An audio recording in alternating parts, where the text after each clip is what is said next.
রাহুলের সর্ববাহী গাড়িতে যখন রাহুলের নিথর দেহ শুয়ে রয়েছে আর ওপরে কাকিমা মুহুর মুহুর মূর্ছা যাচ্ছেন, তখন এই স্লোগানটা, দুটো স্লোগানেরই আমি বিরুদ্ধে। এই মুহূর্তে সহজের জন্যে, কাকিমার জন্যে আমাদের অনেক সংবেদনশীল থাকার প্রয়োজন।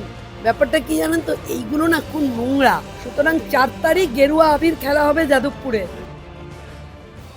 সবাই বলে নাকি বিজেপি খুব ধনী পার্টি, বড় লোকদের পার্টি। এই মুহূর্তে একটা জিনিস ছবি দেখায়, সেটা একটু উল্টো মনে হচ্ছে। আমি জানি না অন্য দলে যাওয়ার প্ল্যান আছে কিনা দিদির। একটা 7 টাকার কেক আর লাল চা, তাহলে মানে শোনা যায় নাকি পঞ্চব্যঞ্জন, পাওয়ার মিল, তারপরে বিজেপি অনেক অনেক টাকা, অনেক এগুলো মানে ক্যাম্পেইনের জন্য খরচা করে, খাওয়া দাওয়ার পেছনে খরচা করে। আপনি তো এটা তো মানে হাসছেন। না না, মানে এই কথাগুলো এত ওড়ে। আমি চেষ্টা করি যাতে প্রচারের পরে আমার সব ভাই বোন দাদারা মিলে একসাথে দুটো ডাল ভাত খেতে পারি, সেইটা করছি।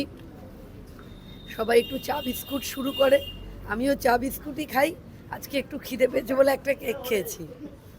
আমাদের কাছে ব্যক্তি চাওয়া, এটার কোনো দাম নেই, কোনো মূল্য নেই। আর এই যে যেখানে বসে আছি সেই দাদা জানে আমি কি চা খাই, কারণ এখানে আমাদের অনেক প্রোগ্রাম হয়। আর যারা বলে যে অনেক টাকা, পাওয়ার মিল, এই কথাগুলো না আসলে হাওয়ায় উড়তে ভাল লাগে আর কি। সমালোচনা করতে মানুষ ভালোবাসে, মানুষের তো এটাই এখন অভ্যেস। এই যে এখন আসছিলাম, তো ওই আমাদের মুখটায় বোধহয় শাসক দলের কোনো র্যালি আছে, ভিড় হয়েছে, তো আমার গাড়িটা একটু দাঁড়িয়ে গেছে। যেহেতু ভিড়, ওদের ভিড়ের জন্যই দাঁড়িয়ে চিৎকার কুৎসিত ভাষায় জয় বাংলা, জয় বাংলা। দেখুন, এটা ওদের কালচার। আপনি পাল্টা জয় শ্রীরাম বলেননি? 100 বার, 100 বার বলেছেন, ওখানে বলেছেন? 100 বার বলেছি, কিন্তু আসলে কি জানেন তো, মানে এই জানলার কাছ নামিয়ে ইয়ে করে। আমি নমস্কার করে জয় শ্রীরাম বললাম, ওরা জয় বাংলা বললো, আমি নমস্কার করে জয় শ্রীরাম বললাম। ব্যাপারটা কি জানেন তো, এইগুলো না খুব নোংরা। মানে এই প্রবৃত্তিগুলো, এই আচরণগুলোর মধ্যে কোনো শিষ্টাচার নেই, কোনো সৌজন্যতা নেই। বর্তমানে পশ্চিমবঙ্গের রাজনীতিকে শাসক দল যেখানে গিয়ে ফেলেছে, সেটা আর রাজনীতি বলে না। দিদি না, এখানে আমি একটা প্রশ্ন করতে একটু ইন্টারাপ্ট করছি। আপনি অভিনয় জগতের মানুষ তো বটেই, এবং মানুষের পাশে দাঁড়ানোর কাজেও মানে ভীষণ রকম পরিচিত হয়েছেন। মানে 50-50 বলা যেতে পারে, যদি মানে অনেকেই বলেন। আমি একটা কথা বলছি, এই যেটা বললেন যে স্লোগান যুদ্ধ আর কি, আপনাকে দেখে জয় বাংলা, তারপরে এটা তো রাহুলের বাড়িতেও বামেরা স্লোগান দিয়েছে, তারপরে মানে পাপিয়াদির মিছিল থেকেও নাকি স্লোগান উঠেছে, নাকি মানে উঠেছে। তো এটা কি বলবেন?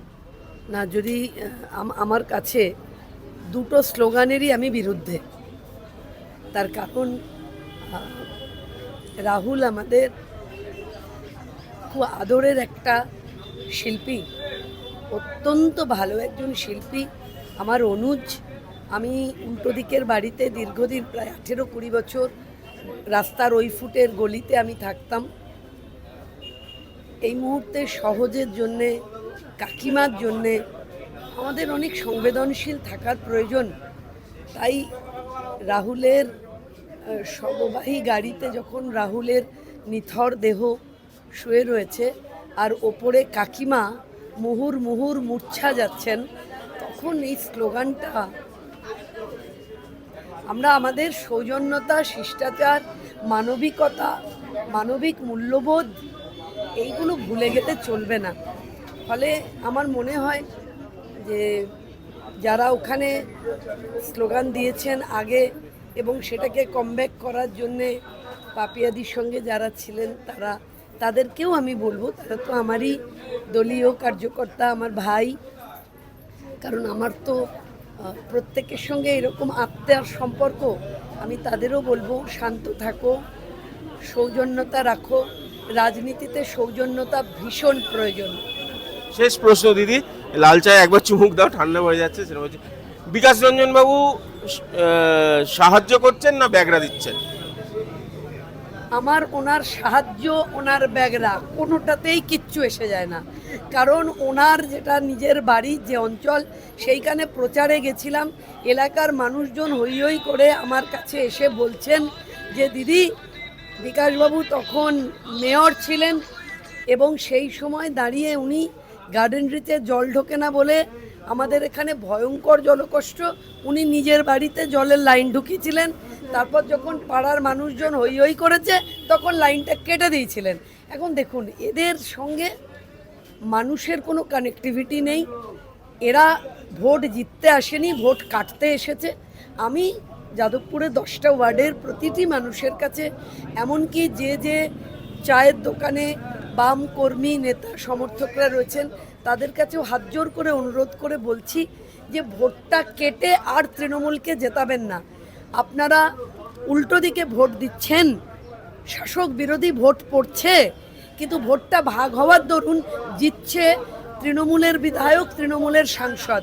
তাই এবারটা আসুন সবাই মিলে যাদবপুরের ঐক্য গড়ে তুলি। ভারতীয় জনতা পার্টি জিতলে পরে ছেলেগুলোকে ভাতার লাইনে দাঁড়াতে হবে না, ইন্টারভিউর লাইনে দাঁড়াবে। আমার বিশ্বাস যে তৃণমূল করে, সিপিএম করে, বিজেপি করে, আদ্যান্তে তো তারা বাবা মা, তারা তাদের সন্তানদের কল্যাণ চাইবে। দিদির চা অনেকটাই ঠান্ডা করে দিয়েছি, কারণ প্রশ্নগুলো খুব গরম গরম হয়েছে। তো যাই হোক, দিদি অনেক শুভেচ্ছা রইল। আপনি আবার মিছিলে যাবেন। আর একটা আবির খেলবো, হ্যাঁ 4 তারিখ আবির খেলবো। কোন রঙের আবির খেলবেন? গেরুয়া আবির খেলবো। আমি আবার কোন রঙের আবির খেলবো? আমার জীবনের প্রথম দিন এবং মৃত্যুদিন অবধি আমি সংঘের বিচারধারাতে জন্মেছি, সংঘের বিচারধারায় বড় হয়েছি। মরবো যেদিন, সেদিনও গেরুয়া আবিরই খেলবো। যেদিন মরে যাব সেদিন দলীয় পতাকা বুকে নিয়ে মরে যাব। সুতরাং 4 তারিখ গেরুয়া আবির খেলা হবে যাদবপুরে। বালাই শার্ট আর সবাই রয়েছেন বালাই শার্ট, আজকে মরার এরকম কথা বলবেন না দিদি। অনেক শুভেচ্ছা থাকলো। আর আবারও বেরিয়ে পড়বেন, একটু পরে মিছিলে বেরিয়ে পড়বেন, ওই জন্য আটকাবো না। ইন্টারভিউ এখানেই শেষ করলাম। কিশোরের সঙ্গে প্রীতম দে, এই সময় লাইভ।